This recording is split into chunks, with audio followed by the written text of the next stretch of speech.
Sir situation വളരെ serious ആണ്. Over. ഉടൻ കേണലിനെ വിളിക്കൂ. സാർ കേട്ടില്ല. എടോ ലെഫ്റ്റനന്റ് കേണൽ ടിൻഡു മേനോനെ വിവരം അറിയിക്കൂ. ഓവർ. Yes sir.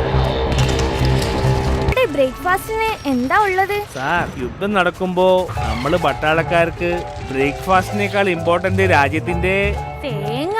താൻ പോയി പുട്ടും പഴം കൊണ്ടുവാ.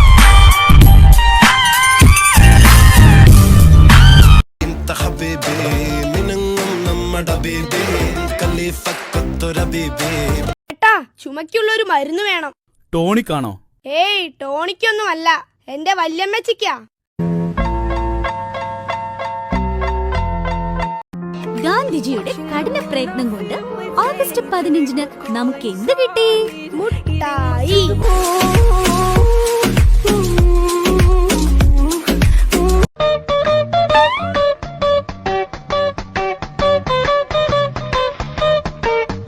ആദ്യ നോട്ടത്തിൽ തന്നെ കുട്ടിയെ എനിക്കിഷ്ടായി. നമ്പർ തരുമോ? എടാ തെണ്ടിച്ചക്ക, ഞാൻ ആരാണെന്നറിയോ? ആരാ? ഞാൻ ഇവരുടെ അമ്മയാ. ക്ഷമിക്കണം ചേച്ചി, എനിക്ക് മകളെ ഇഷ്ടമായി.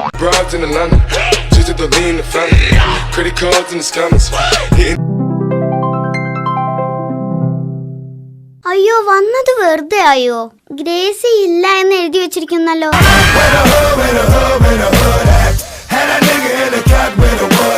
ഇപ്പൊ സൽക്കാരം തുടങ്ങും. എനിക്ക് കൺട്രോൾ തരണേ. കുറച്ച് പലഹാരം കഴിക്കൂ.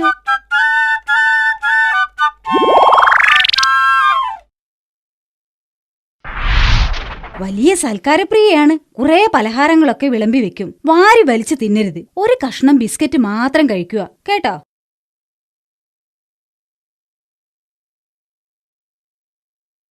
ഒഴിഞ്ഞ ബാസ്ക്കറ്റിനെന്താ ഇത്രയും കനം?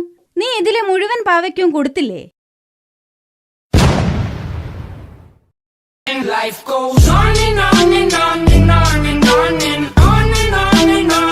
നോക്കൂ ടിൻഡു, നമ്മുടെ രാജ്യം എത്ര സുന്ദരമാണെന്ന്. നമ്മൾ പെറ്റമ്മയെ പോലെ നമ്മുടെ രാജ്യത്തെ സ്നേഹിക്കണം. എന്നിട്ട് വേണം ഈ രാജ്യത്തെ പിടിച്ച് വല്ല വൃദ്ധസദനത്തിലും കൊണ്ടുപോയിടാൻ. ഒന്ന് ചുമ്മായി.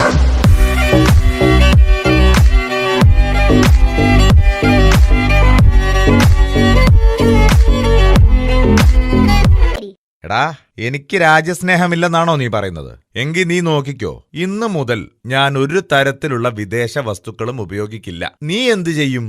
അച്ഛൻ നോക്കിക്കോ. ഇനി മേലിൽ ഞാനൊരൊറ്റ ഇംഗ്ലീഷ് പരീക്ഷയിലും പാസ്സാവില്ല.